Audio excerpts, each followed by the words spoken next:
Saludándoles atentamente su amigo José Manuel Marmolejo Delgado en nuestro programa Hace algún tiempo en ese lugar de esta gran estación OMV Radio en Ecatepec de Morelos, Estado de México. Damos inicio a nuestro programa ubicándonos rápidamente en nuestra sección de Historia de México. Hemos estado hablando de la imposición del cristianismo por la fuerza, por el terror, por el miedo, por la explotación, por parte de los frailes ignorantes, fanáticos que Hernán Cortés mandó traer a estas tierras de España para que lo ayudaran en su brutal genocidio, en su brutal conquista. En su libro Breve Historia de Chiapas, Emilio Cebadúa sostiene que los españoles que llegaron a América en plan conquistador tenían como principal propósito la obtención de bienes y metales preciosos. La gran mayoría de los conquistadores eran católicos integrados principalmente por militares, marinos y sacerdotes. La búsqueda de riquezas materiales no estuvo en conflicto fundamental con el esfuerzo de entender la fe religiosa, pero los conquistadores y los misioneros y sacerdotes que los acompañaban, para ellos el control físico y espiritual de los indios entre comillas, era necesario para lograr sus propios fines.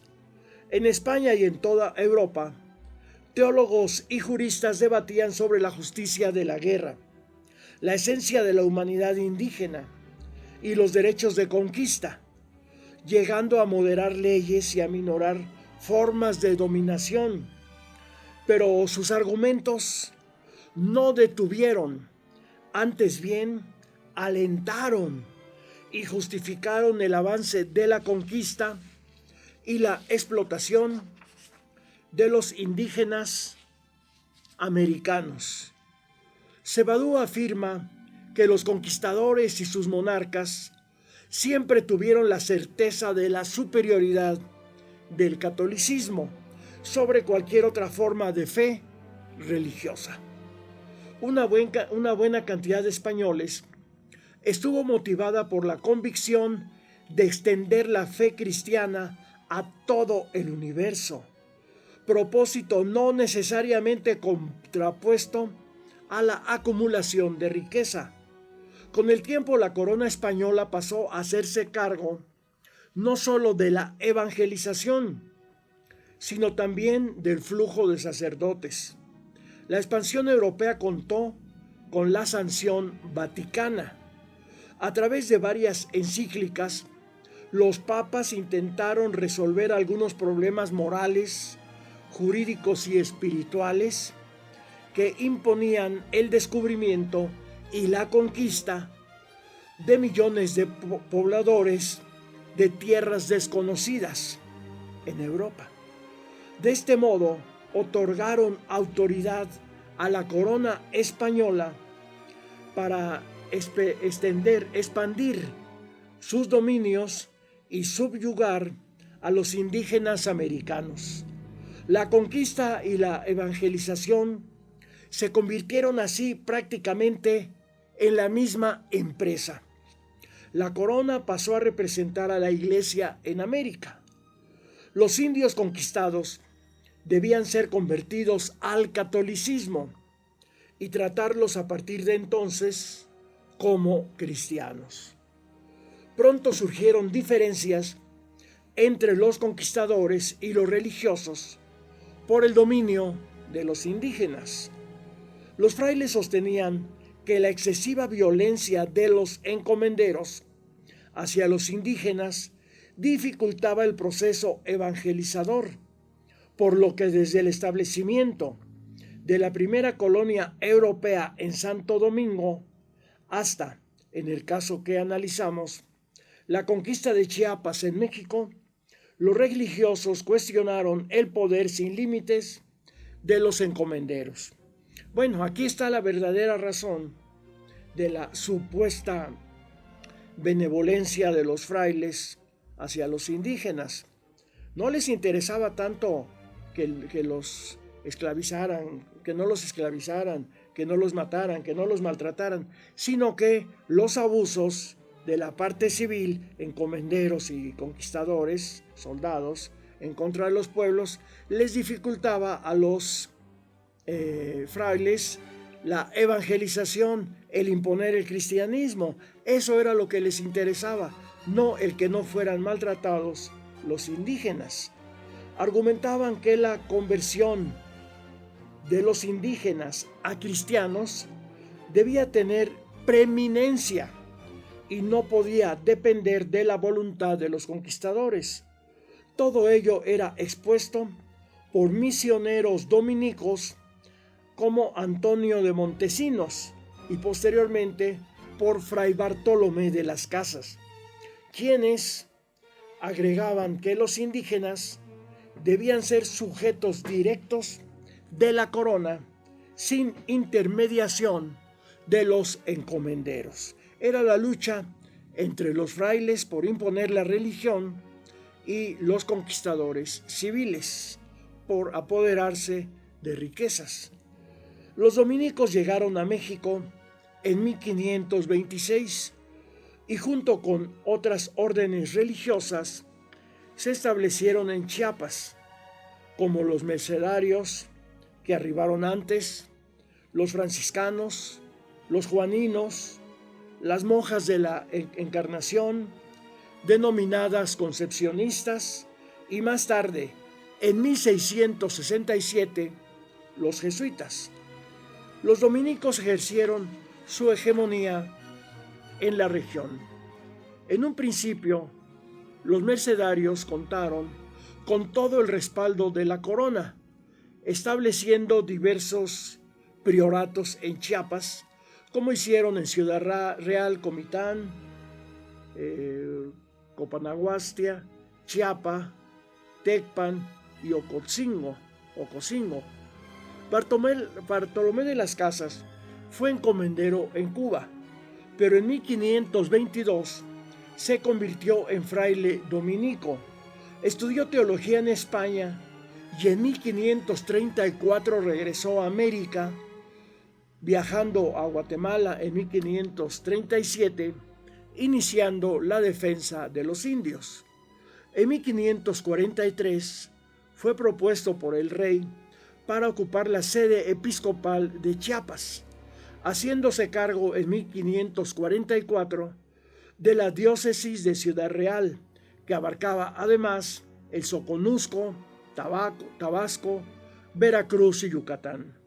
De acuerdo a las nuevas leyes de Indias, los indígenas quedaron reducidos a congregaciones bajo la autoridad y protección de la corona, a través de la intermediación de los misioneros y en algunos casos particulares, dice Emilio Cebadúa, continuaron en encomiendas. Las Casas se opuso a la confiscación de bienes indígenas y a su explotación laboral, sosteniendo que con la conquista los indios no perdieron el apego a sus costumbres y cultura, y que su conversión debía lograrse por medios pacíficos. Apoyó la libertad de los esclavos indios, logrando la animadversión de los encomenderos, por lo que tuvo que abandonar Chiapas y luego retornar para siempre a España. Sin embargo, las contradicciones expuestas por De las Casas entre los encomenderos y los dominicos no eran irremediables, al grado de que los clérigos nunca cuestionaron la conquista ni el dominio colonial sobre los indios. Por tanto, hubo conciliación de intereses entre la Iglesia y los nuevos dueños de la tierra y de la gente. Solo era condenable el exceso en la explotación de los indios. pero en la medida en que la Iglesia Católica incrementó su propiedad sobre la tierra y demás bienes, su oposición a los excesos se fue moderando. Le convenía, porque se convirtió en una institución superpoderosa la Iglesia, económica, política y socialmente. A pesar de ello, miembros individuales de los dominicos, como Fray Pedro de Lorenzo, continuaron en su labor de defensa de los derechos de los indios. Eran la minoría los que defendían a los indios.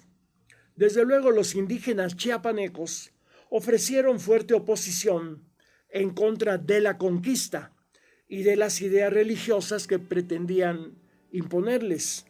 En muchas ocasiones la oposición indígena cobró rasgos violentos y en otras consistió en el autoaislamiento de las comunidades en zonas apartadas y de difícil acceso para los hispanos. Desde luego, la colonia respondió con la represión. A finales del siglo XVI, los naturales que habitaban la selva lacandona fueron prácticamente destruidos. Los lacandones sobrevivieron y los pochutlas y topiltepeques se trasladaron a Ocosingo.